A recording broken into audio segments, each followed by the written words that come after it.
Yeah, it was. I mean, it was Nisa that kind of reverted to fighting fire with fire in maps 2 and 3 of that Shakalaka series. Map 1, I think Heretics were completely caught off guard by just the sheer pace at which Shakalaka were able to operate, and I think Ballista plays into all of those kind of trends as well, Lauren. So again, actually underway with the pistol round here. The Ballista actually, and again, this is no surprise, moving as 5. They're ready to explode into Hooker here. Lovely work from Lol though. Quick little wall goes up, but again, it's unrelenting aggression. They will not fall back from this. I just hopefully get some game sound going for you guys. Nice and loud. There we go. Got that going. Nuki's got an information, little fact-finding mission, and I like this. They're going to try and kind of corner in the attacking side, which will be, of course, Ballista, and Heretics will be on the defensive side. Now, the thing is, this is a really kind of classic play. You take space. Now, let's say you get a little bit of, kickback from the opposition. Hold. See if you can find anyone getting a little over-aggressive. So if they manage to catch Nuki, it's valuable, but the timing could be atrocious. Look at this. Nuki might have just threaded the needle so perfectly here, and he has. They have no idea that he is going to have the perfect positioning on this, and they know everything that's coming their way. Lau's going to die? They had every bit of info on that, and somehow it's gone terribly wrong. Spike down, B. Spike will fall, but right now, Heretics actually, the 2 members. Ballista's still 3 strong, and they've got a little bit of control. Actually, Rabino trying to backpedal all the way back towards spawn. Actually, Spike making his way all the way back over towards A site. 20 seconds Great read. left on the clock here. Yeah, and Avova seems to have a decent idea. Really good read from Avova. He's given himself a chance, and it's a slender one at the very most. However, going to take a quick lamps position. The molly a little further ahead. He's got one. The second evades, but look. Welcome to playing Ballista. They are fast, they are explosive, they are pacey, they are hard to deal with. And honestly, with LoL's positioning being what it was, I thought they would have instantly such an advantage in that round. Yeah, for sure. I mean, Nuki literally, you even pointed out the timing there, Morphin coming all the way back over to Fountain. Nuki actually comes across and tries to challenge into Hooker. But I mean, right there, all that pressure, and they still don't give up the spike. The spike makes its way back over towards A. Take no risks whatsoever. They don't want to force the issue onto B site here. They're going to try and pass themselves off. And this is a typical look. We saw this in the Shakalaka series. I know we talked about this before as well. Pora, notice how he's going to play Anki. He's got a deep cam. He's actually going to rotate back over towards stacking A. And the check marks for this will be the cleanness of this round. It should go Ballista's way. They have every advantage in this. A couple of flashes committed just to secure that plant, and a nice little spam through the smoke just as that wall crumbles. So this is extremely well considered thus far. LoL does well though to find one. And that's another little tick in the box for Heretics. Okay, bit of damage being done. Can we now pressure this? Can we get some more guns away? Can we do some work? That's the next thing you got to keep your eyes on here. For now, you can see the spike being toyed with. Now that might get towards halfway. They're sitting this one, and the diffuser does go down. Trades are there. Heretics have made this costly, though. Comes down to a 2v1. Nuki, he has the master to deal with. Going to try and grab a Spectre. Again, it's economy damage at this point. Unless he can find this last kill. Actually, it's just going to tick down to the last possible opportunity for him to get that defuse. Reme will actually close it out. So, again, 4 deaths on the side of Ballista. Heretics absolutely doing damage there. We'll see what the purchase coming back in will look like. Yeah, and I think the point we're discussing when it comes up with the likes of what Shakalaka were doing, they're a Polish team. They play to that Polish style we've been seeing become very commonplace and very effective against a lot of teams. And you saw Heretics being pushed in a manner that most of us didn't expect. So it definitely stood out to us, and Nisa was their leveraging factor. He was able to put up so many numbers for them, just a huge performance that just counterbalanced it. And I don't have much time to make a point because these guys play fast and they are quick to the... Look at this! Pure aggression, pure confidence in Bad EG. That name just seems so right with him. Pushing forward to the ult, gets the information, should allow for the spike plant. This is gorgeous work from Ballista. This is Phoenix in fine form, and I'm happy to be seeing it in Europe. Take flight. Finally seeing it in Europe, Lauren. There's now Ballista at 5. Will reset back. Try and hold on to this in the close plant, but Heretics still 4 strong. Again, that clock is ticking right now. Yuki going to try and tap the defuse. That's going to be... How did he get that kill? Lowell and Poor actually going to trade back up. They're going to invest the res as well. Ballista are madly aggressive. They are fighting the post plant. Something that was brought up before that I'll touch on is Karemi is still trying to isolate the fight. He loses them eventually. Down he goes. Defuse should be well timed. But again, if you watch Plat Chat, I know a lot of the people out there do. Shout out to Sideshow and all the gang. They put some brilliant content out there. Something that was very, very obvious with Ballista, they're hyper-aggressive even in post-plants. Hyper-aggressive even in post-plant scenarios where traditionally you might sit in more of a passive crossfire. No, these guys will take fights. They will force so many scenarios upon you, and you just saw it there. Even they had so many players, they didn't play a traditional post-plant. They pushed in towards it. They played through the wall. I'm scared to deal with this. Now, of course, it does cost them the round here. So you finally have Heretics answering back a very competent retake for themselves, not allowing that destructive playstyle to push them off. But now Sheriffs, a couple of bits and pieces, nothing too much to worry about technically. Problem though with, let's see, stack up. This time around, Heretics, ooh, Lowell does actually catch a headshot there from long. He's got to be careful. We'll pop the heal, but it's only going to get him back about half HP, and QXV comes through and will find that kill. We convert it. Ballista upgrades. QXV finds a second. Nuki falls. This is just pistols here. Ow! How have they been able to isolate so many fights? Great utility usage, extremely explosive with those flashes coming out from Phoenix. Spike now planted, the site is theirs. They can just create these corners. They leave Rubino unchecked. Now he will find Kareme and now instantly look towards long, but there's plenty of problems on the site, Batty G being one of them. Still a flash to play with, Wall as well. He's got options if he needs and knows there's one there. He doesn't go to the flash, he knows Omen's around, but now vision removed, swung on, trade comes out, great work from Avova. Not gonna let that one slip. Now this post plant. They've got a Sheriff still in, and actually that contact being taken by the rifle, leaving Rubino left in the 1v1, and the sound.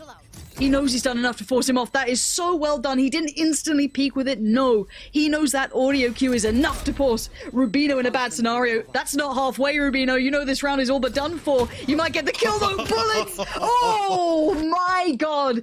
Ballista is sick to watch. These guys already are some of my favorite team. They play such a dirty style, but it's so good. Actually, QXV, you can see it perfectly set up there. Bold, he takes first contact even though he falls, but that entire time, QXV holds onto the showstopper. It's not their first card to show. Waits until he can actually play time on this. And again, we know how often showstoppers get used as a zoning ultimate, right? You hear that sound cue, and you do exactly what Rubino did in that situation. You back away, you hide. And right there in the post plant, that just all plays into QXV's favor. I love that. I'm so excited by this team. It's been a while since I've got to enjoy, you know, the Polish show in FPS games. Look, if you're old enough, you remember, you know, the golden Counter-Strike team many, many years ago. A little bit earlier, Virtus Pro, you know, you keep going through. These guys set the tone, but we were waiting for that next generation. Apparently, they've come into Valorant and they look super, super diligent. This should be an easy round, so should have been the last one, but this should be a comfortable one for Ballista. There should be a plan and not too many problems. They've got Sheriffs and Ghosts on the other side. Again, damage done would be pretty good. That would be all you're looking for, but a little gap in this one. Be able to spot out that spike there. And Heretics now just going to be looking to do some damage maybe on the playback through, see if they can get everyone to the right place through CT. There we go, off the back of that. Clearing the corner with the ult, finds nothing. Big investment, but Nuki's going to at least find the kill on the force on the swing. So far, not bad from Nuki. Good damage being done. And a second here, actually. Ballista going to give this up. The flash comes through. Bold swings, doesn't see anything though. He's got the second one set up, and Karemi will find over here. A fantastic second flash. Morphin going to convert the first and the second.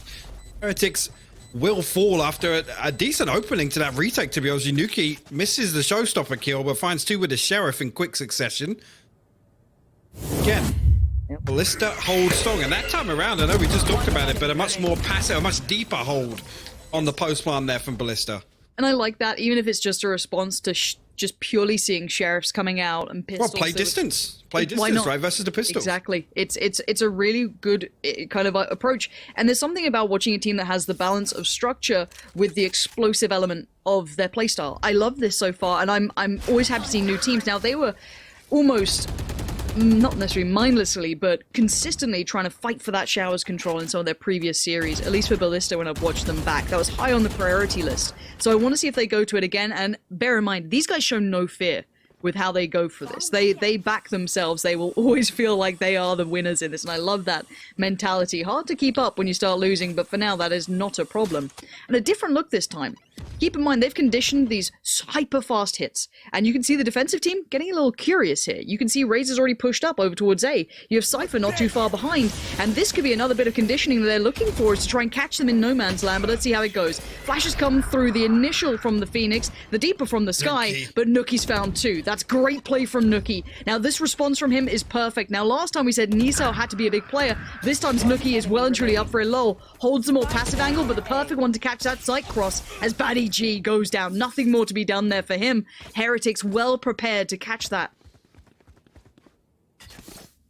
But again, I think that's what the Heretics need to do, right? They allowed the first half of their series against Shakalaka on a scent, kind of really Shakalaka to dictate that pace. And I think right now, especially here on Bind, they need to put the stops on Ballista. They need to get some early territory control, which we know Laul is kind of famed for, right? Yeah. On that stage, again, we see the first example of it here, throwing that showers down, the wall down deep in showers, getting that early control, just putting a stop on that first 20 to 25 seconds of Ballista being able to close the distance towards site.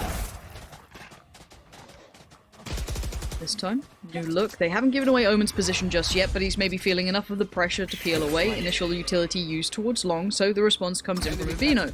Sees one, but not too much more, and it's going to at least draw some utility out. I want to see now how Ballista respond to this.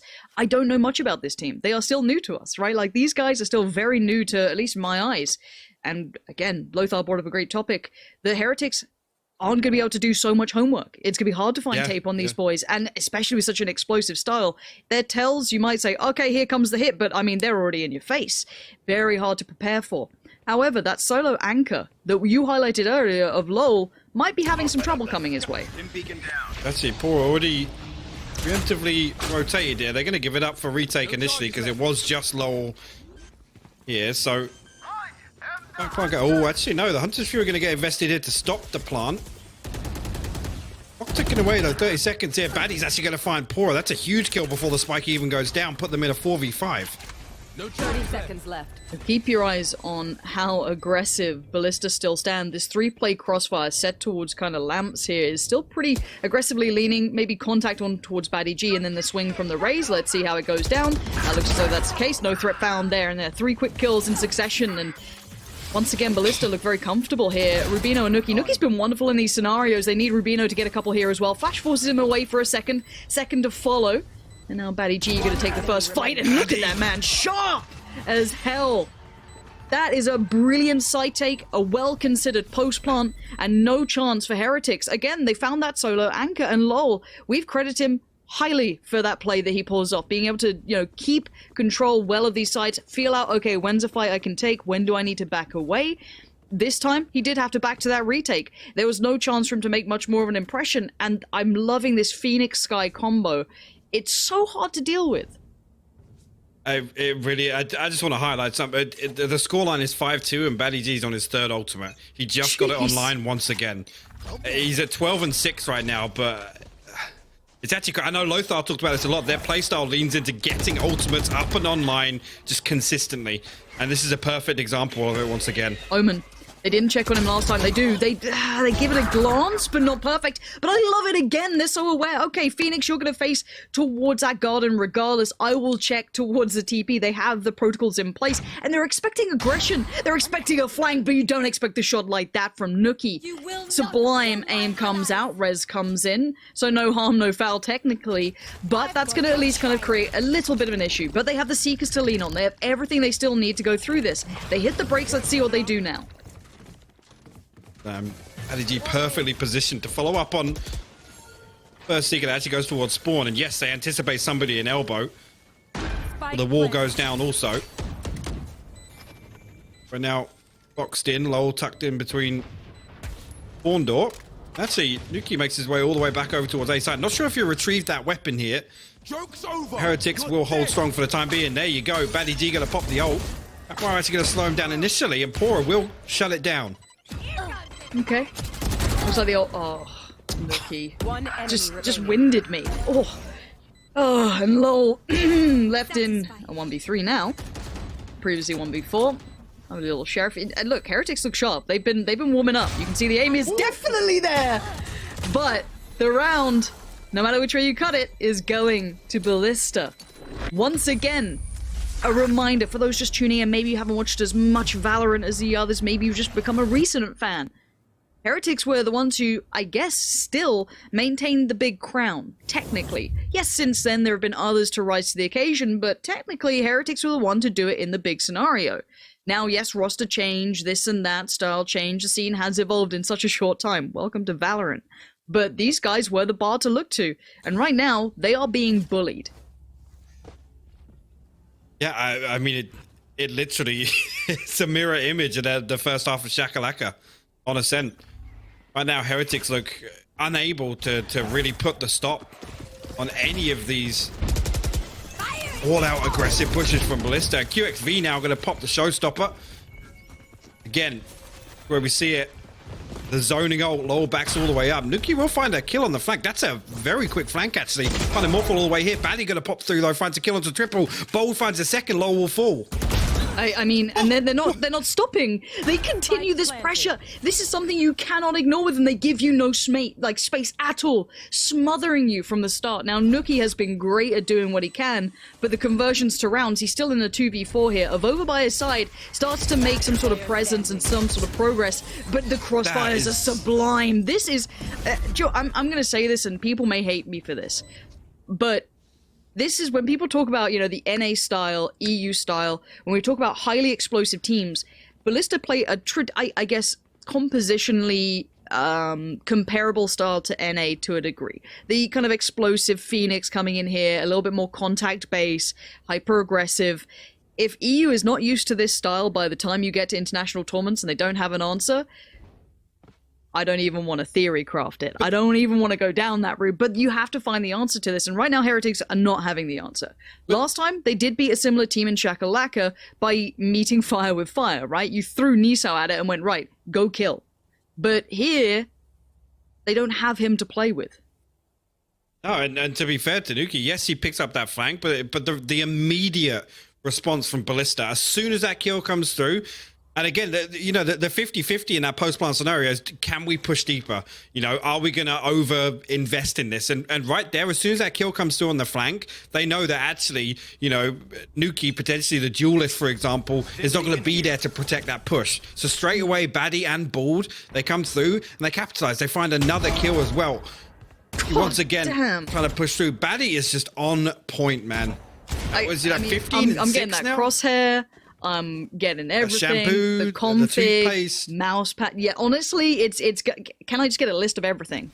Like, I want to lie to myself and tell me I will become like this. That guy is making Phoenix look incredibly viable for one, and his aim is so sharp. I mean, this guy is crisp. He's entry fragging, but then also, of course, staying alive to the post plant because no one can deal with him, and still doing damage.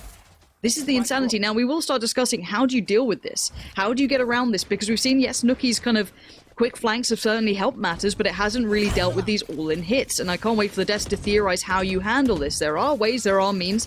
The op is certainly one of them, but I'm not seeing it come out just yet.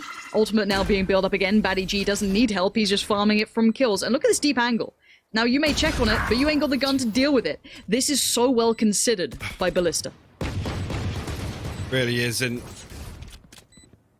three remaining. So you can see Rubino just behind, trying to crack the wall. Again, maybe just look for a kill or something on the way out here, do some economy damage, but QX3 will clean him up. Lowell all the way back in market, but you make a really interesting point there. Nuki would usually be the one for Heretics that picks up that operator, but right now the scoreline 7-2, they have an absolute stranglehold in terms of the economy. Yeah. Ballista, I mean, so there's no possibility to even get that out. They need to get, you know, 2 or 3 clean rounds in succession to be able to do that. And that's under such a conditional factor that you're in the right place at the right time. These guys are hard to read because they're so quick. I mean, you can gamble stack it, sure. They have very few tells. They have some, but it's not easy. And again, their pressure is unrelenting. I'd love to see a more well-rounded op against them, someone who is willing to maybe either go aggressive, which is crazy, like obviously like running in there if you got to back yourself. I'd love to see that. It's hard to, you're not, utility is not stopping them. We've not seen Lol able to slow these guys down. We are not seeing Rubino really get around them even with that early information. The blinds aren't slowing them down themselves either. This comp just doesn't seem as though it's quite strong enough in any aspect. Let's see how this works out though, because so far they're not quite to site, but they're now on site. Smokes are in place. Nothing has hindered their approach. Yes, Batty took a touch of damage, but now of course healed up. He'll be just fine. And now Spike to be planted. Not just yet. Had to kind of peel themselves away. We're seeing ultimates being invested.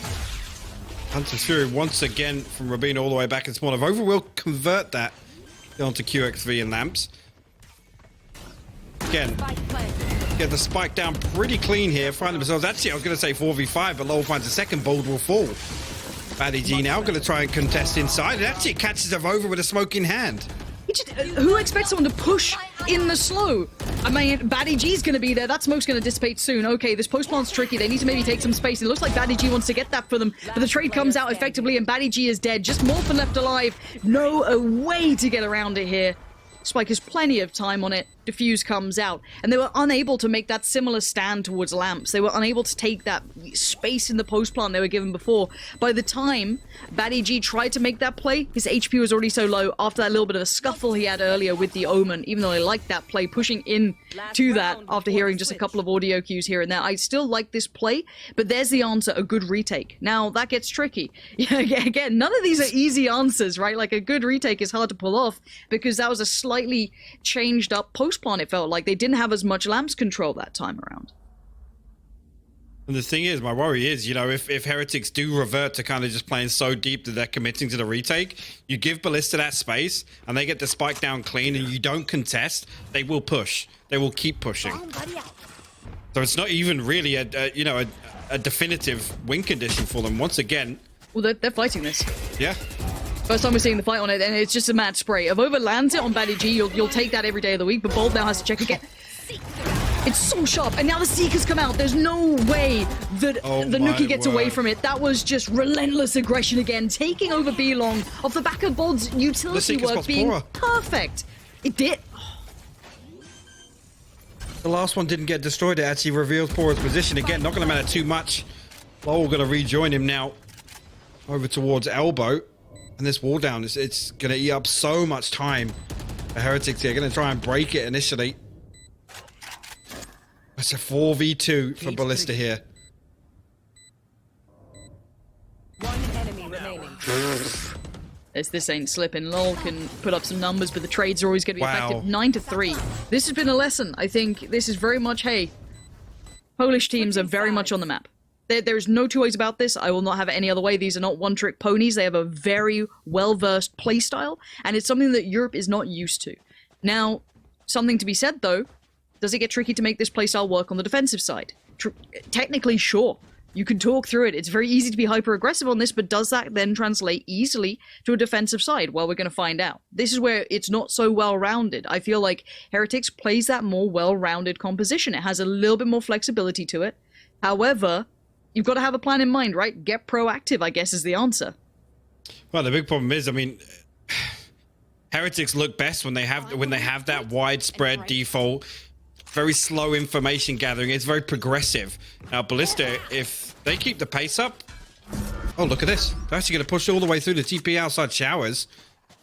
Still 2 players remain on B site here. Heretics might lean into this a little too hard. Avova's in a weird position. Bold and Avova just kind of trading out kills there, but Avova has taken control. Morphin's alone, but the fast flank's now going to lose its form. But Morphin's aim is sharp as well. These boys have been putting in their hours, but Nuki still always deadly, still a threat. Now that fast flank couldn't come through. They've had to go around the long way. Heretics take side control of the back of Nuki, and they needed a player to step up, and it might just be Nuki, but Batty G's still alive. You don't go around without saying this man's name, but Pora beats him to the punch. Now Spike will go down, but the round is there's any which way you cut this, and it came down to a 1v1 after having basically a 4v2 on the site, still effectively held by Morphin. On the money. Picking up the first kill, and again, the second here, Nuki just not in a position to trade that one out. And as soon as that first kill comes in, no real.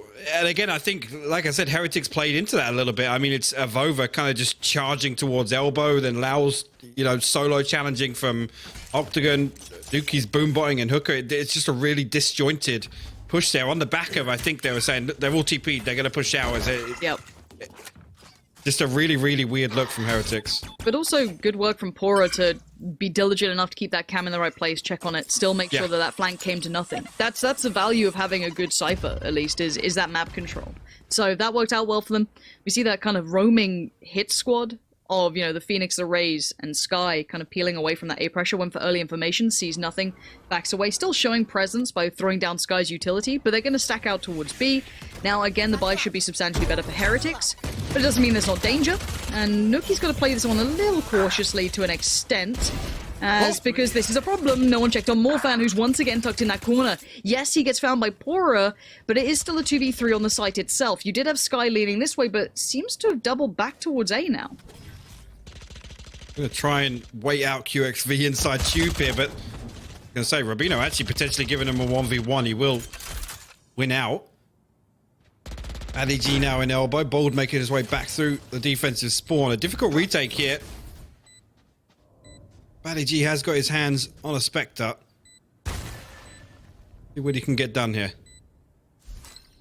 They've got both of their flashes still up. There's one. Oh, that was one player blind. Rubino's still okay. Batty G on the swing, but takes damage, 21 HP for the spam. No, lol. We'll keep this safe.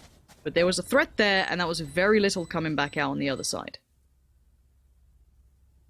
The Heretics will host their 5th now, and see with the investment in the previous round, they're going to chuck a few sheriffs at this. A Bucky for good measure, obviously. Why wouldn't you? But right here, I mean, this one you got to argue it's probably going to play out the same way in Ballista's eyes, right? It's a similar sort of scrappy investment here, and they can play it the same. And the one thing you notice about Ballista is it doesn't matter what weapons they've got, they will still look for early round control. They don't sit back, they don't wait for a team to play in to close the distance. They like to take this early control. And once again, they will fight tooth and nail to maintain this shower control. They've shown early presence, going to fall away from this. They spotted out at least presence towards the backside of things, and we're seeing a very slow default from Heretics, which I like. I think it's probably the best thing to do against this side, is try and cross the T's, dot the I's, and create a safety net. Now, timing could be a factor. Looking at Hookah, I'm seeing Sage and I'm seeing Brim. I don't know if they're going to go for an aggressive play if they get the feeling or receive contact on A, but they might be on a fast rotate. Bold going to be at least forced away from that angle. You can see Batty G tucking himself in the corner. That might be a one and done, but no, he's actually taking the aggressive fight. That's an information reveal, and Bold does get one. This once again is trading effectively for Heretics. They are keeping things moving in the right direction. Yes, there is still a raise here, no ult to be seen, and just the Sheriff to play with.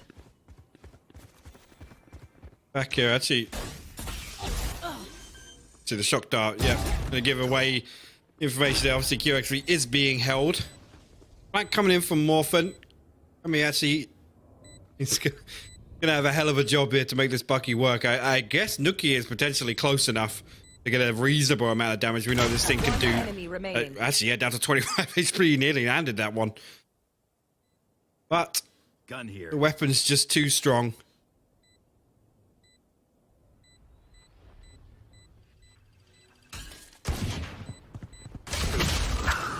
Go. Heretics well stabilized. They've done exactly what has been required of them to stabilize this game.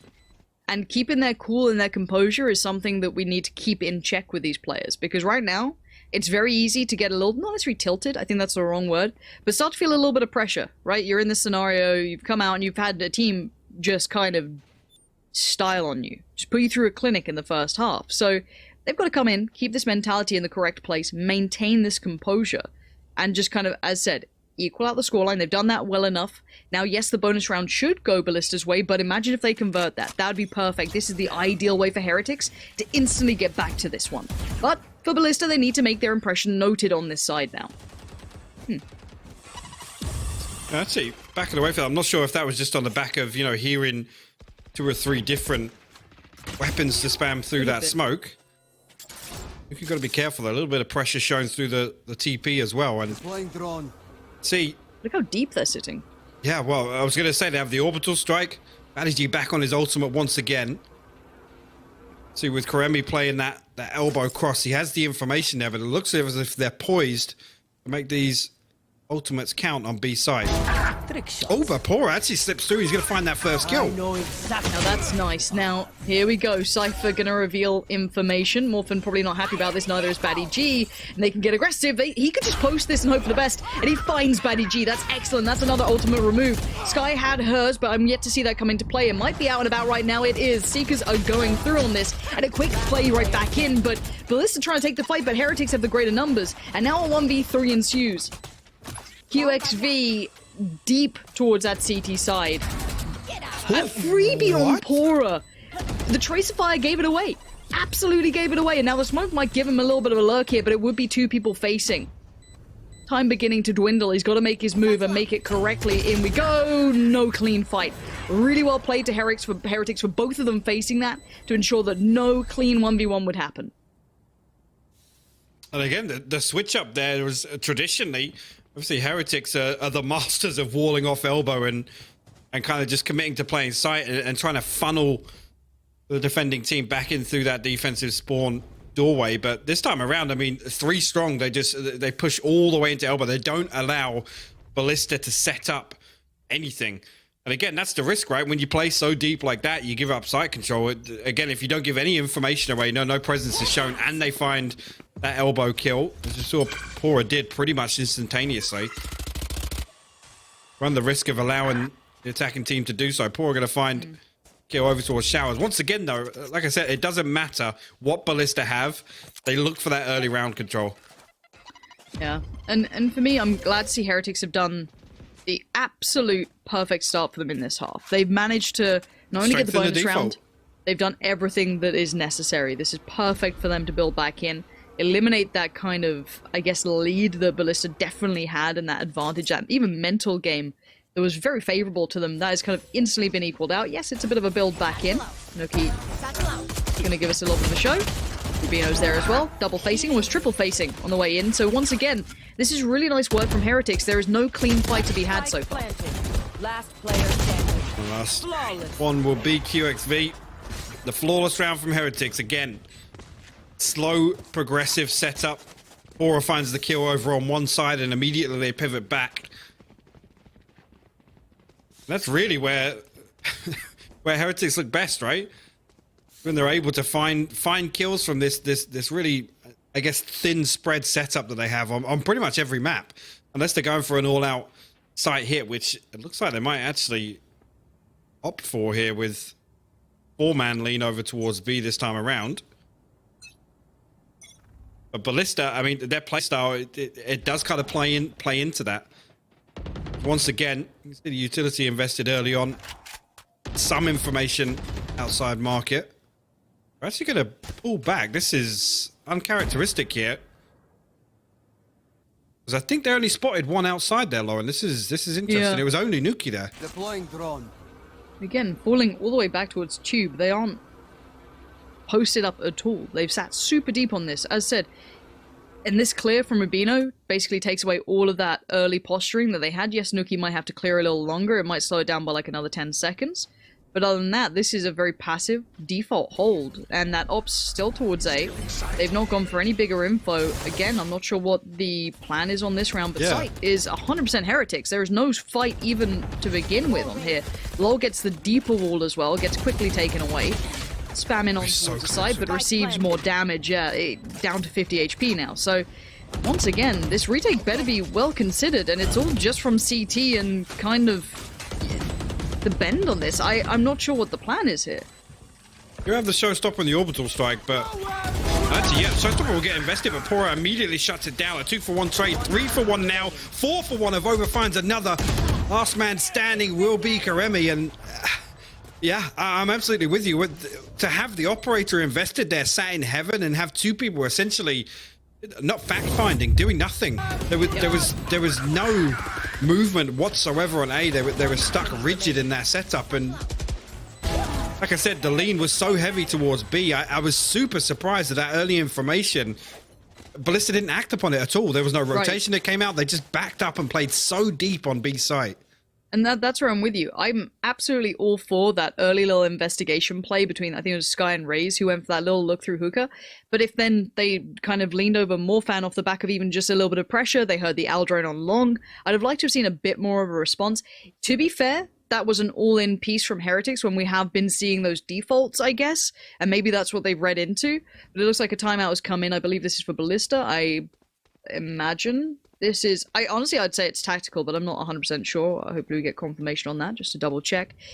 But again, if you see so many indicators that it's going to be a site hit, if you don't respect it, you're going to be put in that situation, right? Like if you don't lean over your op player, if you don't have a little bit of freedom in that, you're going to get stumped. And right now, I think we are seeing a little bit of an issue with Ballista here. We've seen that they have the perfect attack. I mean, I've not seen someone look so devastating in a while, but Nuki has the perfect read here. This is the brilliance of the default. They should be able to catch a fair amount of this. Yep, there we go. Nuki, brilliant positioning, and there's still Pora here. Don't know if they got a gun away from that. You will not kill my ally. Well, actually going to get Nuki straight back on his feet, so all that hard work for nothing, essentially. They still find themselves in a 3v5. Right here, again, just... this is Heretics just anticipating, right? They know that this early round control is going to be on Ballista's radar. They're set up fantastically for it once again, and the thing is, it's a couple of different variations to the default from Heretics that they're able to prioritize one position, one main. This time around, it finds them 2 kills. Again, we see it on other maps. Ballista happy to stack 5 up and push on defense at 5. We'll find this one. Pora, that is, I think, a gun recovered. It might be taken out of his hand. I think it will be. Let's see if he can keep this rifle. He is being worked on right now. And yeah, gun gone. Double digits for Heretics. They have stabilized. They have, combat medic just got themselves at least stable. Now, 10 rounds is excellent, and the way they've been doing it is impressive. Nuki's been wonderful in this half, but everyone has been doing their job. That default that we've accredited Heretics with this before, the likes of beating G2 with this, for example. Yeah, exactly. They are very good at catching these aggressive teams on the switch, and they're very aware of how to play against proactive defensive teams. I think it's something that is a huge skill with them. So, once again, Ballista, I think you have to turn it up to 10 if you want to do this, but you start feeling under the gun when you're doing it now at a deficit. So, let's see how this works out. A heavy lean for Ballista here. Over going to find Batty G creeping down long. All goes up. They're going to invest the res there. I'd see nothing to punish that. Nuki's on the other side of the map with the showstopper, so would have been the only possibility to do. But now Ballista, look at it, swing back over towards A. Morphan going to find a Over in market. That's a big kill for them, but that's going to force Heretics to pretty much commit here. The Seekers come through, going to give all the information across. They've invested heavily into this round, though, and here come the other investments on the other side. At least gets one as he goes down, but LoL finding QXV, not saying XQC is super difficult, by the way, has actually been incredibly important. It keeps a big advantage, or at least maybe a value to this round going on. You can see Heretics, okay, get moving. Now, Batty G, he's not backing away from anything. Using the ultimate's going to reveal a whole lot of information. LoL is there, Spike is planted. It's bought them a little bit of time. Now, Morfang can clear through Hookah and say, no one is here. Might be able to get a good look towards site, and then, again, process of elimination. They've got to be dedicated either towards, insight itself, or maybe towards long, but they've got to get clearing, and pretty darn fast. There you can see, actually, and so deep. They still have the wall. Actually, the first shock dart going to do a little bit of damage, but it doesn't follow up, and they got the half already, Lauren. They've got to pressure something, though. They've got to get moving. They've got to take a gamble and take one of these 2 fights. Otherwise, they lose this. And you can see Batty G is trying to do that desperately. But no, LoL's denied it all. Morfan finally comes out, but I think time is gone. He's going to sit on this one. Where is Rubino? Where is Rubino? He just about comes around. He gets the round for Heretics, but that was far too close. Yeah, not sure if Morfan knew he still had his molly there. He could have... He had his molly? Yeah. I mean, again, it's not a guaranteed kill, but at least it... You can cut off or force the fight to be unfavorable. Yeah. Oh. I think he maybe had... I mean, it's under 2 seconds to throw that down, take the 1v1, and then still stick. Yes, the half came through. I couldn't actually hear the spike ticking away and what stage it was at, but I can't help but feel maybe should have invested that there. I mean... at that point you had you've got to gamble as to where the positions would be, sure. So you might as well go for it. And the fast flash on the swing. Nuki's having none of it. Nuki has elevated his game right now. Heretics are looking sharp here. This is a really good performance from them.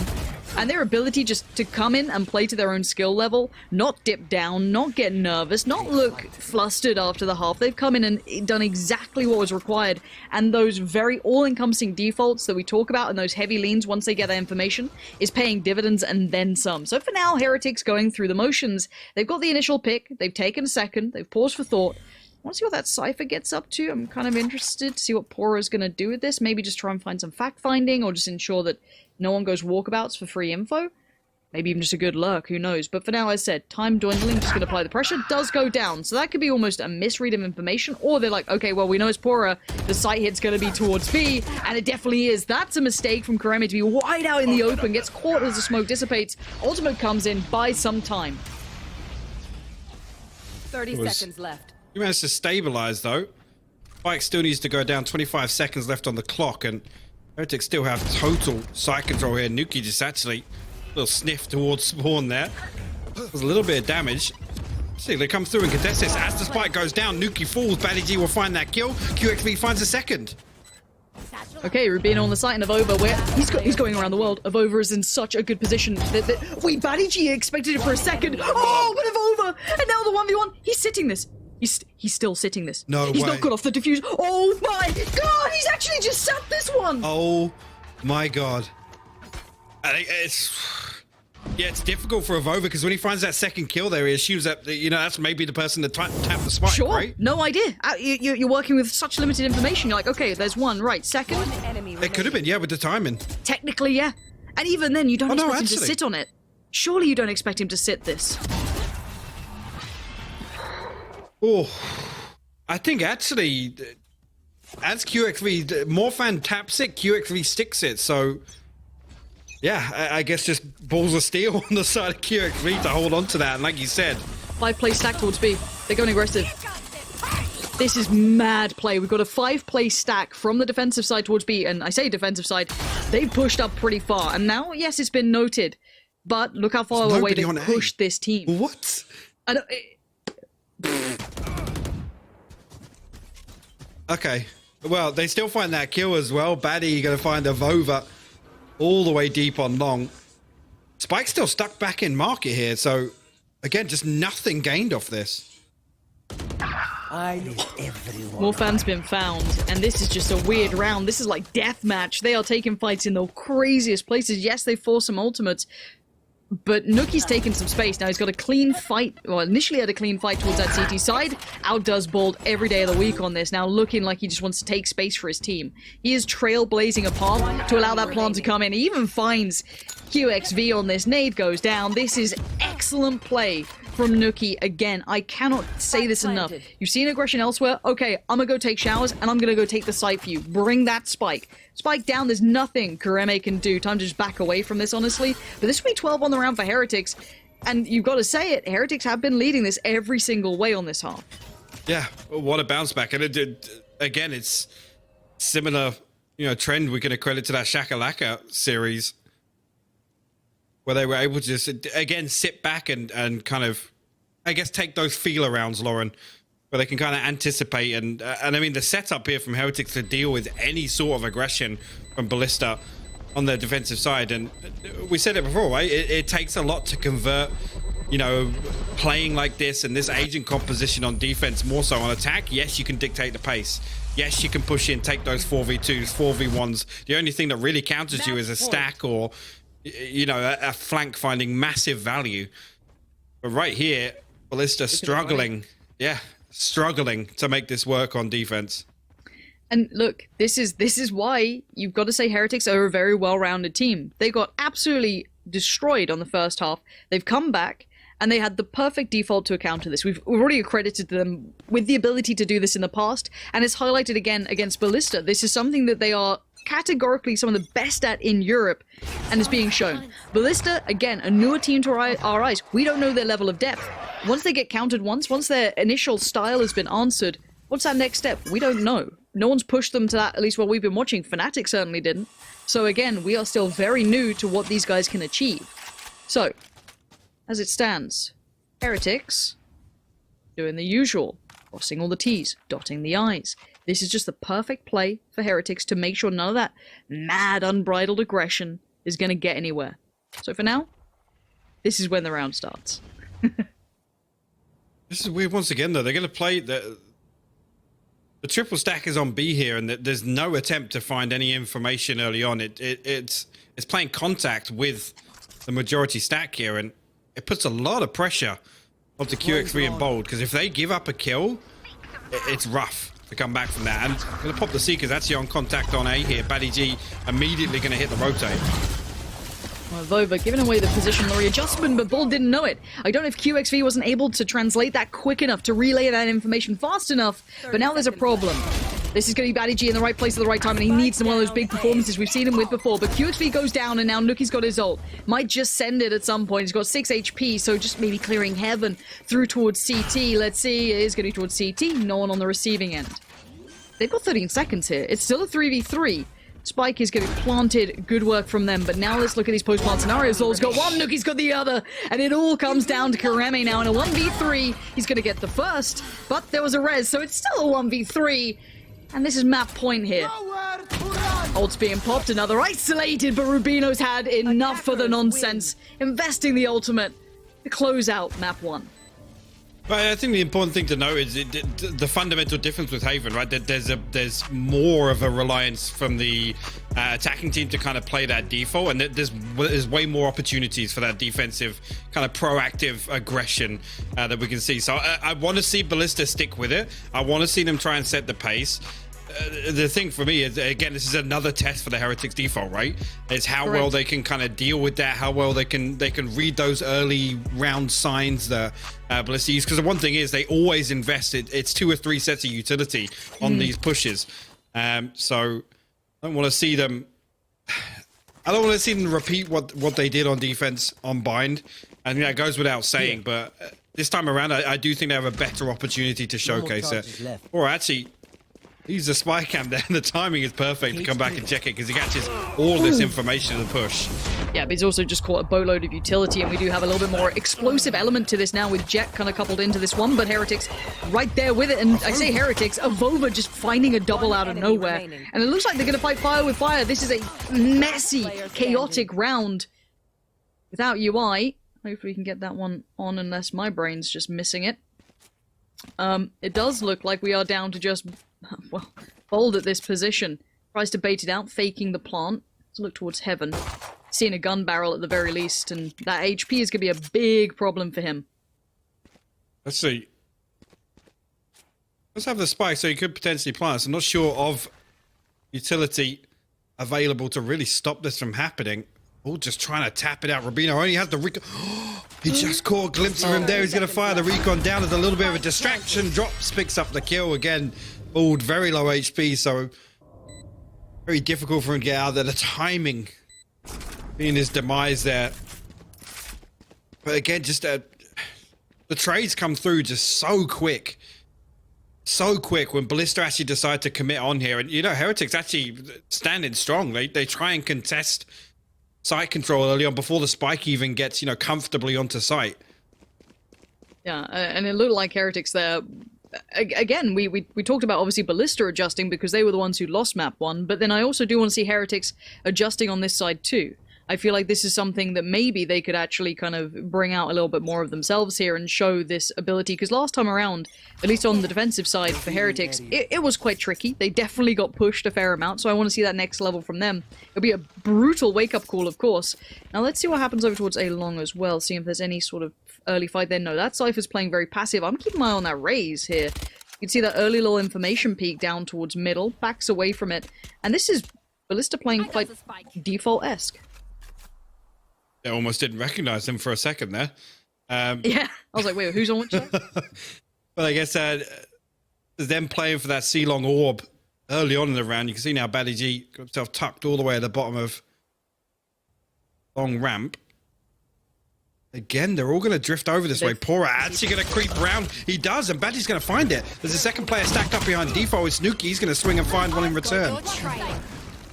UXV really wants to get that kill as soon as he could. Now, Nuki's still being a problem. He should be overwhelmed now, but he could have been a bigger threat. They've had to invest a fair amount to get rid of him on this, which might make that post-spawn a little weaker. First, I almost missed that. The round 2 Seekers coming out of bold. Yeah. So, building up early, and this Lol tries to get ahead, but now in no man's land, still gets bailed out by Rubino. Nice work from him. But you can see the crossfire still holds. Nothing yet to disrupt this between the Jet and Killjoy. Kremen probably first contact, and then the swing from Jet. No, tucks it the other way around, which could have been maybe better handled. Vova undoes it. That was the more favorable fight for him. He's happy on that retake if he gets a clean fight. That crossfire, I think, slightly lost out on its potency then. It really did. I mean, with the Jet in hell, kind of stood, obviously it's QXV, sorry, drifting out of hell slightly. When he's holding this angle here, you can see Karemi's not got full vision. He can get peeked for free. So he has to swing on that, and Karemi doesn't. The first kill comes through completely uncontested. Heretics brute forcing their way back into that one, to be honest. Yeah, definitely did. And look, if they're starting to feel themselves, confidence now starting to build up after map 1, and you know what? They need a better defensive side, I feel, in this to kind of give us a good look as to what the Heretics side can do. And they are still one of the most well-rounded teams, I would say, out there. They have a depth to their style that not many other teams do have at the moment. So this is an interesting look. I want to see what they change up here, how they continue to look going forward. Of course, the money will be favorable towards Heretics in this round. We have Sheriffs, I think, no, there is actually all Sheriffs across the board. It just updated for Bolt, up against, you know, SMGs. So it's not a heavily favored round towards Heretics, because that can happen. Batty G just gonna give Nuki a free little haircut, say, hey, no worries, look, quarantine's been hard on all of us. Here's a free one. See, listen, now we'll stack up around that pick.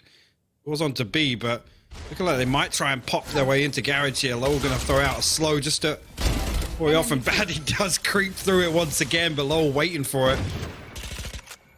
Actually, they're dealing with that recon ball. Is going to give away the information. There are a couple more. Paranoia comes through, but actually Lowell gets deep enough in front of it. Oh, that's so well done.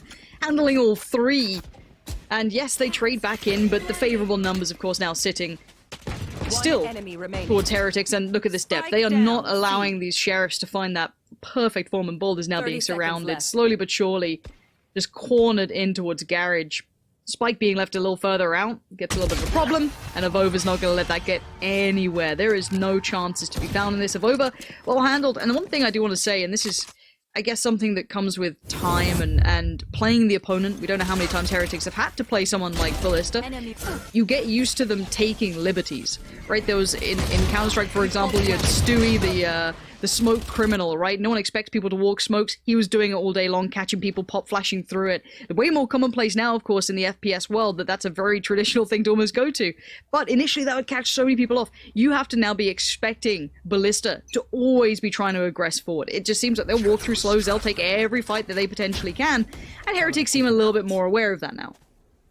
The thing, right? It's one of the big differences from having a Sky and a Phoenix in as opposed to a Breach. You throw down a smoke, it gives them space to move up. They can pop out of that so easily, and Ballista do it time and time again. But I mean, that's a perfect example there with Lowell. He throws down the slow and he checks it. It's that discipline to check it, to anticipate that coming through. Look at back again. Round 3, this scoreline again. Let's look at the ultimate progress. I keep looking at it for Ballista, and I'm like, Batty G's on the running back now. Bold basically back to the Seekers, and you can see they go over to C long, collect the orb. Now they're coming towards A. They're maximizing the ult progress every single round.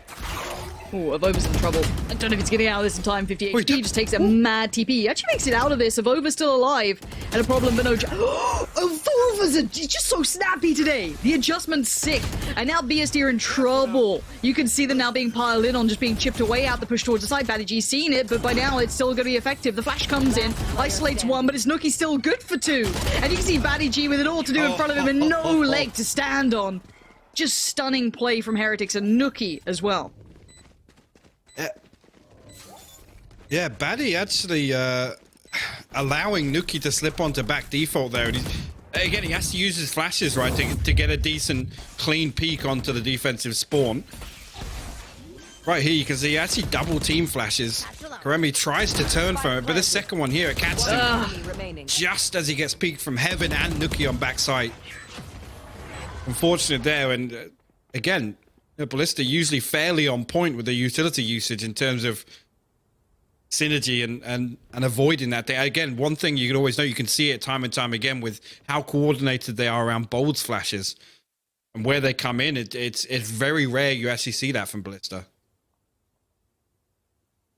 So there has been a timeout called, or not sure decided that was coming through, but It was Ballista.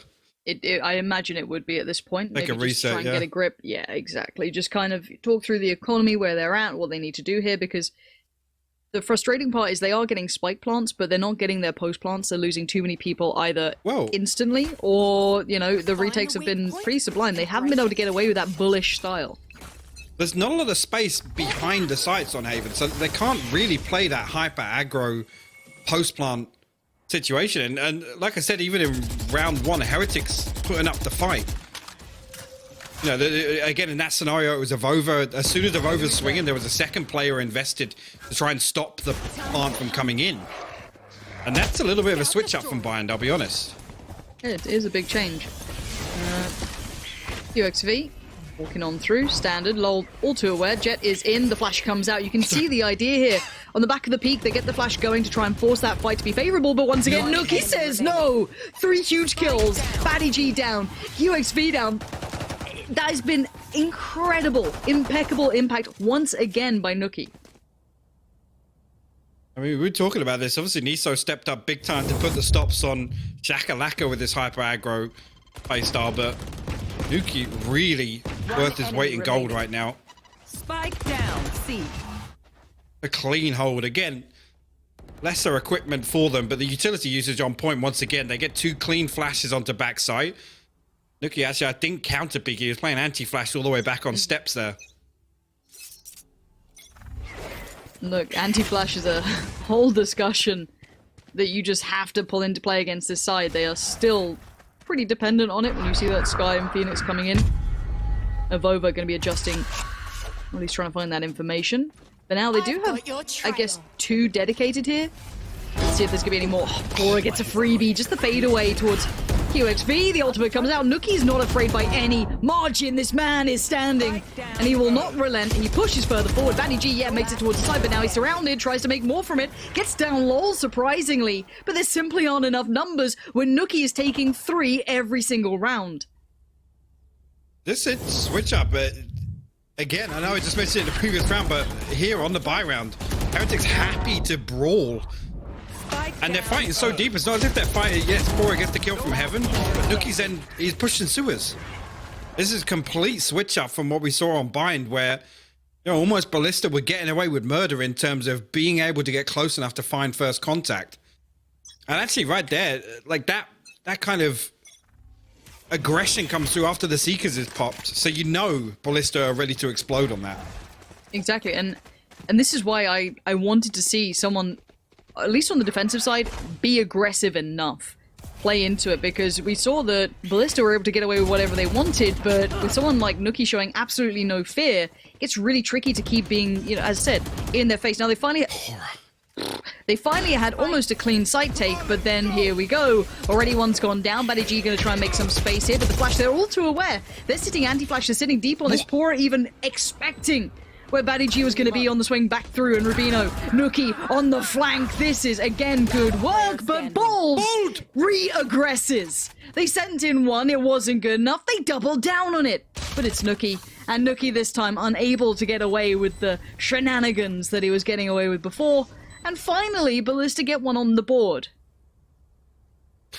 Yeah, I just want to say, it's so weird. Batty ults there from outside. Again, he wants to maximize the distance he can push on that run it back, right? But nobody is holding Heaven after Pora already finds that first kill. I think it was QXV, right? He finds that kill onto QXV, and he's allowed to re-peek Batty G as he comes back. Excuse me, as he comes back out of his ultimate. But really, really weird. I mean, what is everybody else on site doing there? Get out of my way! Another question. Batty G, oh, that is rough. And I like this push up from the Cypher too. They are getting in their faces. This is Heretics saying, look, if you want to be doing this, we'll do it right back. A little bit deeper utility now over towards Banana, and look at this push out again. It's been a murder. already lolls down. But look at this readjust from Nuki. You don't expect the double dip on aggression, right? But Nuki's like, you gonna check on me? You will, but I'll still win. And Nuki can't quite convert on towards a second, but again, look, Heretics are playing a very brazen game of Valorant. Oh, she's still holding on to this. Batty G just walks up, dry peaks.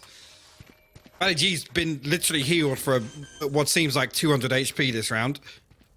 Back up to 99 now. Over on the flank, actually. Comes through fine Morphin. Still doable here if Rubino can find some value from spawn side. Last player standing. Here we go. No, actually, Karemi going to shut that down. The flash comes through. Rubino has to turn for it, but still gets the headshot. Bold falls now. 1v2 for Rubino. Rubino knows how to turn a flash or two, but he can't get past Batty G. So for now, that dry peek in that, ooh, Batty G feeling bold to go for that. Again, this is such a kind of who dares wins almost at this point. Heretics doubling down on mid aggression. You had, you know, the walkout from, was it Lowell, I think, through Garage. He goes out, plays around the edge of the smoke, dies for it. And then you had Nuki go, I've seen what you've done. I'm gonna go do it too. Post up in middle. And again, it's interesting to see how Heretics are playing because once again, the adjustment here is great. They're not allowing Ballista to get away with anything anymore. It's all right, actually. Because if they're going to push towards B, that first Seeker going straight in tells them there's only one towards B site. Lowell got to deal with it, but three members of Heretics actually looking for a little bit of control over on A site. Lowell going to get caught in the molly, but Bold finishes it off. Yeah, plants come in, but here comes Nuki, the kind of beast awaiting. Bring in a satchel or two, but the crossfire holds. They have two in position. Good trade for Rubino. You can see Batty G wants in, but he's got no bullets to play with. But QXV has his back again. Re-aggressing. They're doubling down on this. This is madness from these two teams. Kind of over. No way to get his HP back. No way to do much about this. Batty G just roasting himself for a little bit. Spike plant comes in. No ability to deny, and Avova, this 10 HP. There's a little more. Could have been something, but is this going to be absolutely slow? Phenomenal. Look, Batty G is the final boss here. You get past him, it's game on. But every corner contains a threat. The turret could have done it, doesn't. Now what does Avova do? Baiting on the TP, trying to adjust on the angle.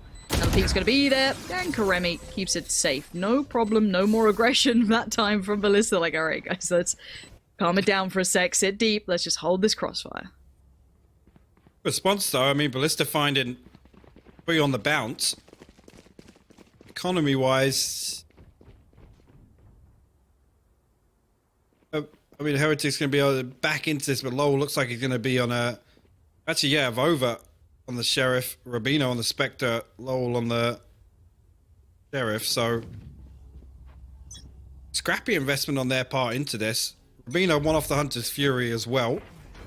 Maybe going to try and kill this round with some ultimate. Actually, it was a B stack coming through, and I didn't actually notice Pora wasn't on A site this time around.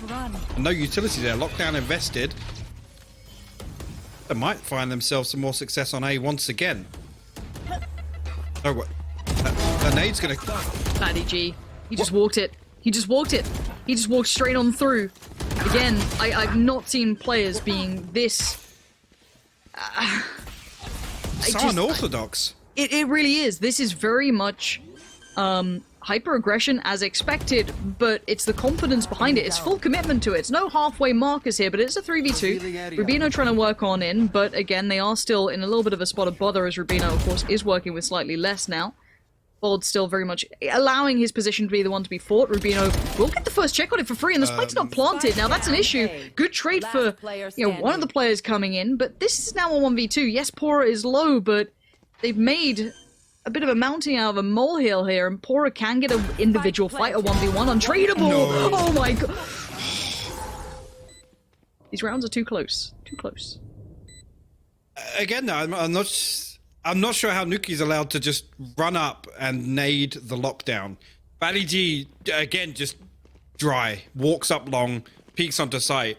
But there's nobody defending the lockdown. I mean, yes, they're sat deep in sewers. They're anticipating some sort of, well, not even really anticipating some sort of push. They're waiting on the lockdown, running down the clock, right?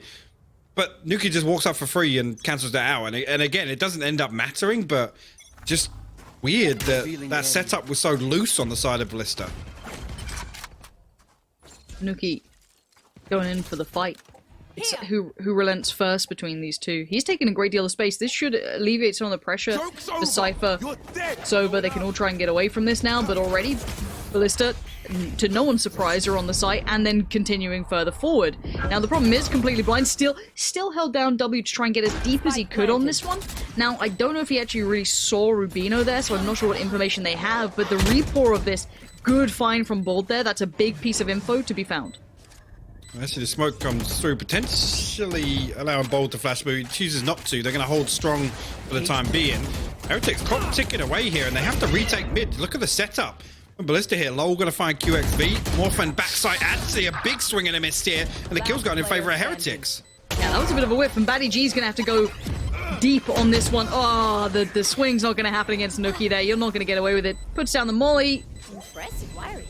Don't know if it bought enough time. I don't think it has by a decent enough margin. It was close, but a couple more seconds and maybe it would have been worth that nice little molly to go down. But as it stands, that was a very last minute playback in from Heretics, to be fair. And I've got to say it, a little unfortunate with it. I can't remember who it was, either Morphan or Bold, with a bit of a miss that's going to cost him there. Yeah, that was Morphon backside. But the other weird thing there is Karemi kind of over challenges in mid. He was the player in window, set up very, very deep. And ultimately there, I mean, it shouldn't be him taking first contact with Baddie playing Rabbit. Obviously, two more still on site, so a little strange. Okay, here we go. I've got your Got trail. Omen on the way. Both Omens kind of doing the old switcheroo, so keep your eye on that one already. Morphan did find Nuki, which is a huge scalp to be claimed. Now, Avova's done work coming back into this one. Now, Lowell has to lean over, but where is that spike? It's with Killjoy. And you can see Avova trying to lean forward, trying to get a little bit of a more aggressive posture. And the timing on this is everything, but QXV gets the better of Avova just before that spike came out. Lowell wanted a quick trade, and he gets it. Wall goes up and over we go. Spots out Baddie! But Baddie G is living up to that name. I do kind of love that name. It's ridiculous, isn't it? And he plays like this, it makes it even better, you know? But that half ends 7-5 after a very, very strong start by Heretics. But actually, I mean, this is the one difference on Bind, right? Towards the back end of the second half on Bind, Ballista did ease up. Towards the back end of that half here, they were speeding up. They were getting more and more aggressive. I'm just so intrigued to see how Ballista choose to play this on defense here. Looking initially, actually, just a turret going to hold down a site, and QXV and Baddie G foaming at the mouth to get out into mid, it looks like. Let's see if they go for it. I mean, it looks like they're very much considering it. BG's already made it down. 3 players down middle right now. You've got a 3-play mid push. Nuki just found Bold, so that's going to, if anything, spur this on, and they want to try and get a little pace to it. Avova so aware and so on point. The deep bit of Avova outdid him! Avova! This aim today!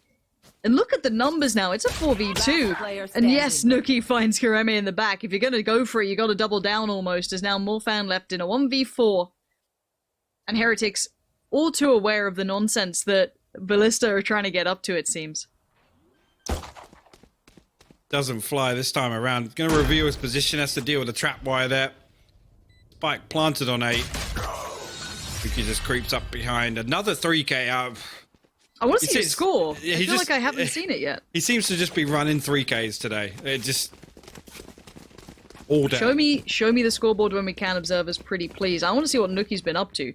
He's been putting up some serious numbers. I love this UI, but it doesn't really show the kills, sadly, which is something that would be really cool to add on, by the way. But for now, it is a big performance from Nuki. You've been seeing consistency and the amount of 3Ks, as you said. He's just been kind of plowing in so much damage coming through, so much value to it. Even in those post plants, just before even trying to get that spike down, it was there. Now, Ballista, the 4-play stack, down C, just full facing, Gonna probably walk through that smoke. It will be Nookie again to potentially just go straight up farming. This is the thing. It's the same again. They're stacked up. They're pushing to take this orb, but Heretics once again set up to deal with this aggression. First kill comes through. Actually, a 2-for-2 trade here.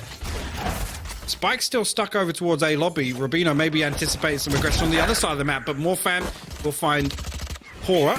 All trades out. Now comes down to a 2v2. Gold was a little bit chunkier on health. I'd be behind this. This is going to need Kareme to do some incredible work. The time being bought here is great. They've just said, alright, you guys have gone aggressive, you've got your guns. We don't think you're going to get the round. By the time they've cleared this, as they have to, as I said, they've got to put so much utility in on everything. It's going to be incredibly hard to make this one work. If they just play safe angles, deeper corners to clear, you don't need to give away early opportunities. You can see them finally making it towards the site. They've doubled up towards heaven, which is quite an interesting way to approach this. Excuse me, one below in hell, one towards heaven. Rubino first to take a fight. That's going to be bold. That was the lower HP player of the two. Kareme gets a favorable fight on one below, instantly on the swing. Very well controlled in the end. Went into kind of, okay, we're going into smart mode. Don't be teabagging. Alright, even if it's just, you know, dipping up and down. Honestly, that spray might need to be removed. It's crouching tactically. It is. Someone call the police. I hadn't noticed that actually until you pointed it out. That's exactly what he's doing. Scary times. But, I mean, the one saving grace here is they made it cost for Heretics there. So, yes, you could say actually a small victory on the side of Ballista with that 21 aggression. kills for Nookie, man. Yeah. Yeah. And just as a measure, actually, we finished last map with 27, right? And this is Must 9-5 be nice. now, so... Oh, what a flash! What a flash! Oh, that's incredible! 3 huge kills off the back of one flash, just takes the fight. But Morphan swings out to close it. And hey, it's a round. It's a round. And they can't really get around that by any way considered. So, nicely counted, I guess. Just a good bit of play. You'll take it all day of the week. Seekers online. This was so clean. 1, 2, 3. Bum, bum, bum. I wish mine did that. Oh. It don't. It. I was gonna say it do be like that, but it don't be like that. No, 6 to it 9. really don't be like that. No. Nice scoreline on the board, of course. Beyond this, though, pistols coming out. Let's see if there's a stack or something a little interesting to play with. It looks like a little bit of a 3-2 split towards A. Very passive hold from Ballista. Probably the right approach, of course. Don't want to get called off by the pistols. Kind of play it as a collective instead. Probably will at least get them a spike plant at this point. Well, this is the thing. Whenever they have Seekers, this is on the previous Haven map as well, they always play retake on A. So expect them to send 2 up and try and burst out of heaven. See, actually hit. Go for it, but nobody really in a position to capitalize on just due to that wall coming through. So, bold! What? No way! He just Batmaned them. He just dropped down and got 2. 1 I'll allow. 1 is enjoyable. 2.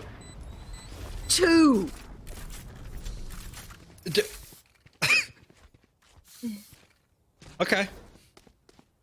And this is the beauty, right? You pop Seekers, you die in the round, you're already 3 out of 6 again. Because he drops down, gets the 2 kills, dies, gets the 3rd ult orb back. So he's already 50% progress back onto Seekers. That second kill, that adjustment, dude.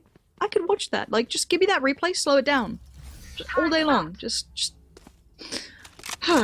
So we've seen Batty G being nuts. Now we're getting Bold coming online. Like, how deep is this team? Now, the one thing I will say is that QXV is having a bit of a mare on Jet right now. Simply not enough kills on an agent that is meant to be able to create so much space, get in your face, kind of play it out. Not seen quite enough yet of that. Maybe on the side switch we'll see more, but I haven't been in love with it yet. Again, you know, it's not quite NA. We are able to kind of critique players here, and they won't be too sad about it yet. But we are going to be seeing at least a little bit of a lean towards A. 3 players trying to progress through, and as you said, they do traditionally play retake towards that site.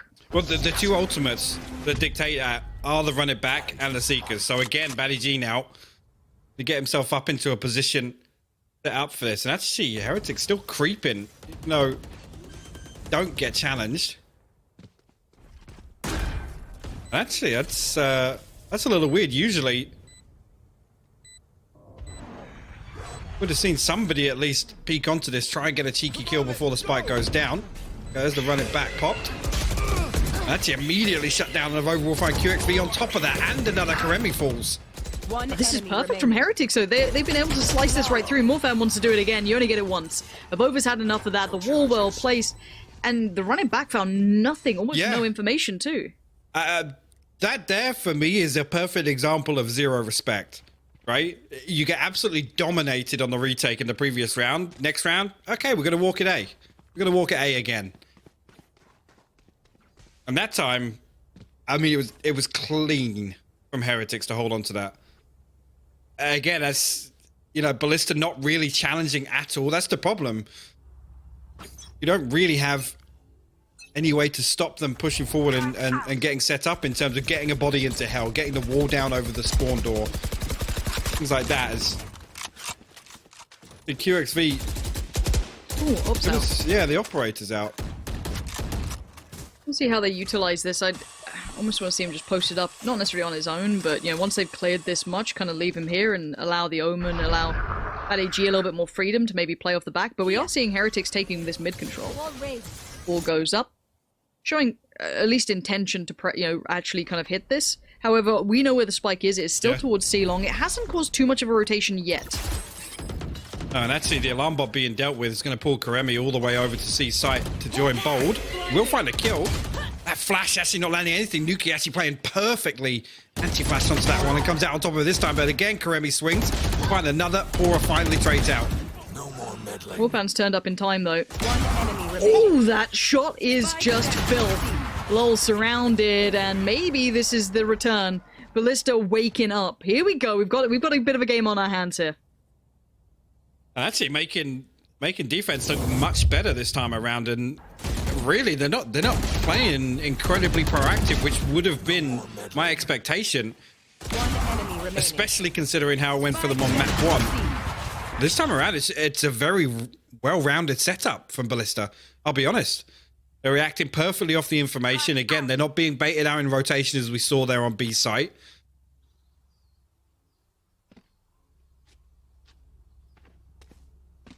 Looks like we have a timeout coming in. Imagine it'd be a Heretics timeout at this point. You've just had a couple of rounds not going your way. Maybe time to just take a second, talk it through, kind of regather that idea. I mean, it was nice to be, I don't want to say bailed out. Bailed out is the wrong word. But you had Nuki having a belter of a game. Now, it's hard to keep doing that. It's hard to keep that pressure up. It's hard to just, it's hard to hold someone to that standard of, well, you've just got to keep getting 3Ks. If Nuki can't keep, though, onto that pace, we might see a different game come out, because Nuki has been a difference maker. Now, once again, UXV back into this, however, with that op still in play, allowing the progress to happen down towards A-Long.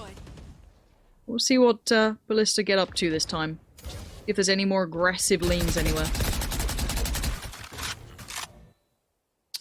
Bold one away from the Seekers again. I keep mentioning that just because it's such a huge playmaker for Ballista, and the way that they play, the way they're able to stack up and kind of, I mean, zerg their way onto some of these retakes, honestly.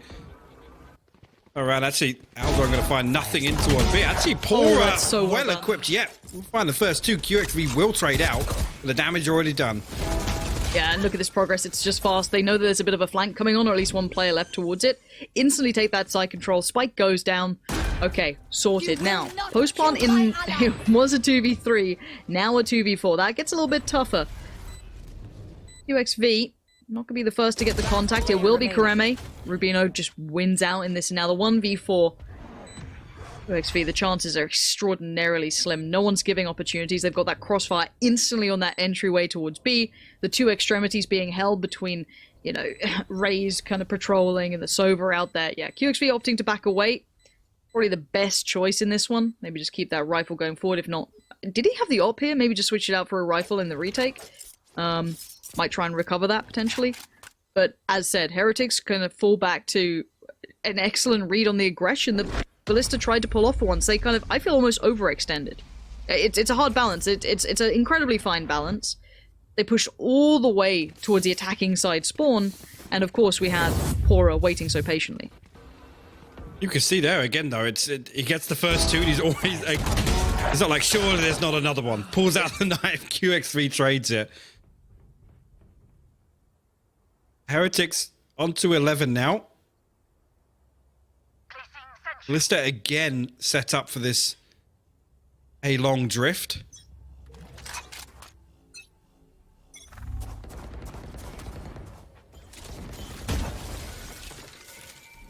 Oh, Omen's a little further ahead. Okay, that was Batty G just up to the fight apparently. And to be fair, QXV was completely isolated. Omen completely cut him out of that fight, I'm pretty sure.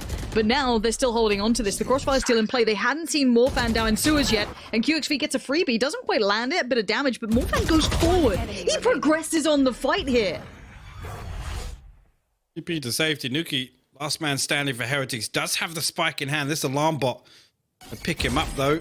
He goes. So, information revealed. QX3 going to push all the way through lobby. I think Nuki might have just heard sound cue on that.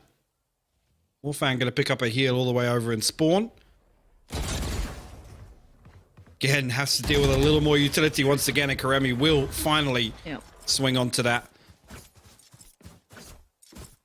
But again, it's the A setup this time around.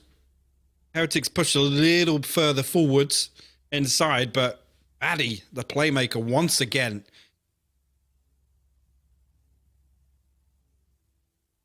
I almost want to give a little bit of credit there as well to Morphan. Just as I said, finally showing the hand of playing through sewer just works out so well because they've been so used to at least noting the presence towards long, but then him being that like additional factor, it's another angle to clear, which is incredibly difficult. You're always going to be at a slight disadvantage. You have so many angles to clear. Ultimate popped quickly. Nuki is on the run, but he doesn't check his corners. Morphan, right place, right time, and now once more he's going to get more too. Keep in mind, this buy was a little bit here and there. Rubino's got a rifle. The rest are a little bit scrappy, but it's been manhandled. Yeah, Rubino, 20 HP, just wait for something to come to him. Flash comes through, and again, it's stack up. QXV and Batty G going to sweep through. That spike down. Pora. Last man, Molly. Perfectly timed comes through, anticipating exactly where Pora's going to be lurking. Lister read the setup now.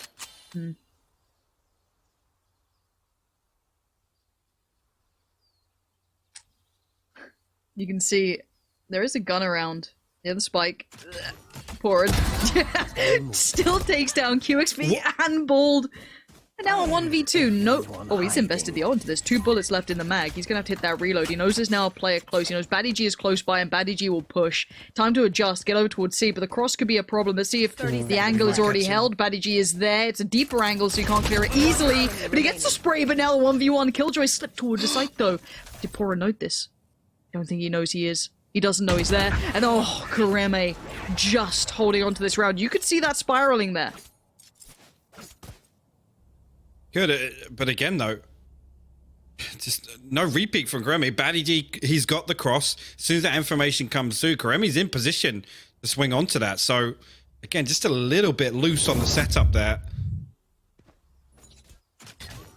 I'm amazed he wins this fight when QXV should have seen that gun just like get hoovered away somewhere. Yeah. But Pora just takes the fight and wings it. And bear in mind the adjustment off the back. Okay. Jet back on the op. Here we go. Jet mains around the world, holding their breath here, going, come on, dude. Make it work. Make us look good here. And it's the first time... Batty G, I mean, there's being bold, and there's just walking straight mid. Now, there we go. QXV does connect towards Nuki, but will lose out on that peak towards middle now unless he re-clears it. Morphan gets checked on this time. Heretics are starting to really go through the motions here. They're not letting them get away with the same sort of scenario, but Bald's taken so much space. Look how trapped in he is. They popped the Seekers there, so all this information should have gone across. I'm not sure why. Why is Killjoy still... Yeah. Not sure if it was dealt with so early that they don't want to read too heavily into where those Seekers went, but... Both actually going to pop the TP behind Platt. This is open for the taking. Yeah, it deals with Bold at the end of long as well.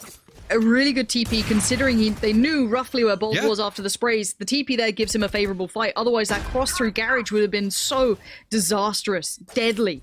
Now, popping the ult here, QXV, we're feeling a little, not necessarily silly, but it's feeling kind of bad because you got to back away from this now. There is no doubling down. You've got a lot of guns and weaponry to take through to that next round, and this has been won out by some really good play. I've got to give credit there to Avova for this one. Yeah, for sure. It's actually a perfect read on it. I'm gonna save these weapons across. I mean, it'd be difficult if we could take a quick look at the economy coming back into this, but I'm gonna put Heretics on map and series point. QX3's again, ultimate not available. Morphan has his. Remy also has the lockdown, which I'm fairly confident he's had since Match point. what, the fourth round of this Yeah. half. I've not seen them utilize that by any means. I guess it's one of the kind of, I'd say downsides. I guess it's hard to implement when your team's aggressive to a degree.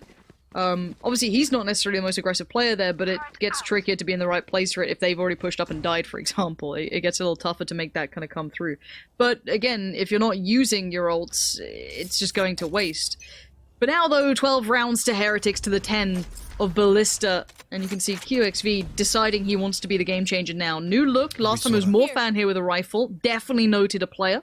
And he can post up on this angle. They don't need to keep these players dedicated to this if they have full faith. But the drone going to come through. Notes him. Has to back away now. Very well done. Good mentality of clearing this one out. Now that will be a re-aggress, it looks like, coming through. But you can already see the lean in that work towards middle.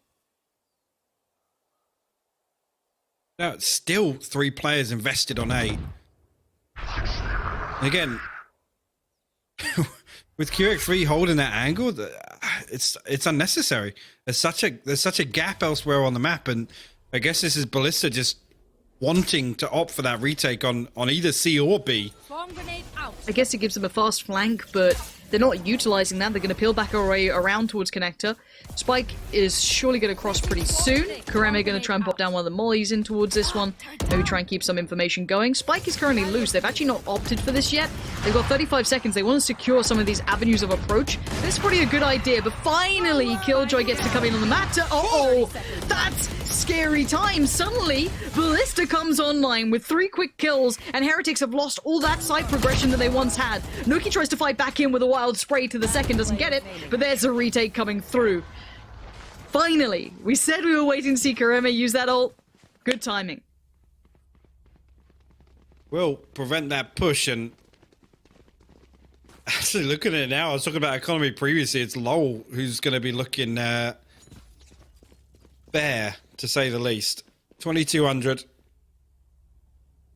Have to come into this. It looks like he's actually going to opt for the Ghost and full utility, full armor. 11-12 now. This is for Ballista to keep the map going. Force overtime. Nothing on the board in terms of ultimates for either team here. Yuki actually the closest, alongside Baddy G. Well, it goes without saying, Baddy G's always close to his ultimate. Yeah, I mean, it just seems to never be away from him. Does he just get a free start now? I like what they've done here. They've pushed Jet up a little bit aggressively towards C long. Gonna leave the op towards that. Just leave him there, and now they can stack out towards A. Yes, it's a gamble towards B, but in a buy round, it feels unlikely you'd go to it, especially between OT and going to the full way in this. Nuki has found Baddy G, but it's a 2-for-1 trade out, but Heretics have yet to progress towards the side because there's a stack here, keep in mind. You've still got Morphan around. You still have that Killjoy up as well towards Hell, and now you've got Sky coming on over. Jet's finally leaning this way, but they have no information on the rest of the map, but neither do the Heretics. Now they've hit the brakes and allowed Nuki to work, and he's found one. Sky's now dead. The ultimate just goes by. Doesn't quite find the target, but Morphan's readjust here. Should have this all under control, unless Pora does something unthinkable. A 1v3. 40 seconds is a lot of time to play with. My eyes are down. Camera's now down. How many times? What did he do? How many times have we seen it, though? 30 Who you got, seconds Bora? left. Still stacked on A. All 3 of them. You kind of have to respect it. You've got numbers to play retake. but this gives him freedom. He doesn't know this. Pora doesn't know how much freedom he has to readjust it. If he can cross through this or get one on the way. No, okay, Pora's lost that chance. Jet now moves in, finds one. He knows Jet's on top and one's still over towards that kind of connector side. Pora can potentially win this unless they double face. Oh, he gambles it and Kareme just finds the right place. It looks like OT is on the cards. Good stuff from Ballista there, and actually staying as a pack. QX3 coming in, and actually, you know, that's what we wanted to see from QX3 on attack. To be honest, it's the first real, I guess, on screen at least, where we've seen him create some space in that retake. I live on the shoulders of Bold and Batty G, but Ballista will tie it up. Round switch comes through, or at least the team switch comes through, obviously.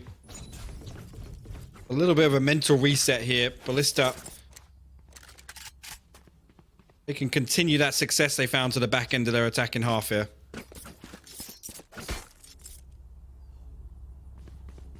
Hey.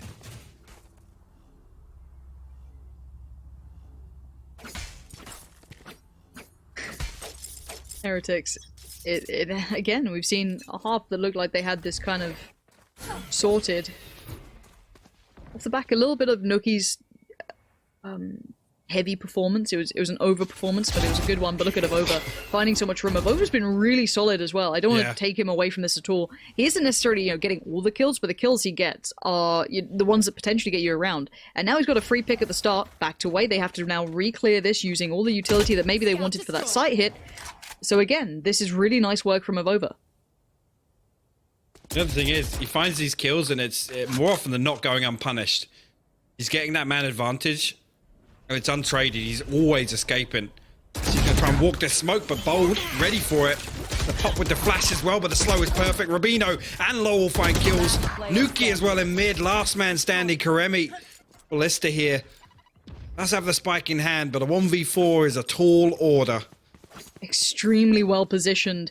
Nuki catching that B flank as well. He was sat on that left tucked corner, perfectly waiting for anyone to come walking through. I'm pretty sure he even would have seen Omen just trying to put any bit of work down, and Nuki now can just wait. Again, these favorable angles. He is just playing a good game right now. Nuki putting on a show, and the first one does go cleanly to Heretics here in OT.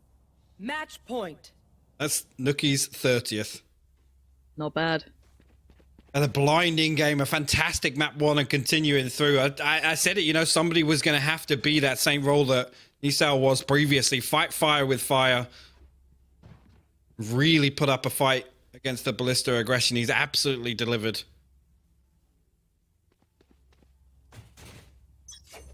(13-12). It's do or die for Ballista. There is the lower run. This is the group stage, but you don't want to be staring down at this already. A close game, but it just slipping through the fingertips. But maybe there's still a chance. A similar look coming out from the attacking side now, of course, of Heretics. 2 in a row gets you the win in OT. Easiest way to explain it without any nonsense. 1-1, we go again until it's done. Bold does take that C-long space, but he's getting a fight for that, and I like that. Still showing presence, so they can't overly rotate or stack, and even that little drive-by headshot is going to add to matters. Now Heretics have taken a lot of room towards A. The site looking clear. They don't have to expend all of their utility. They can just put down, you know, the standardized smokes, keep a little for that post plant, because you know this retake is going to have a lot of legs to it.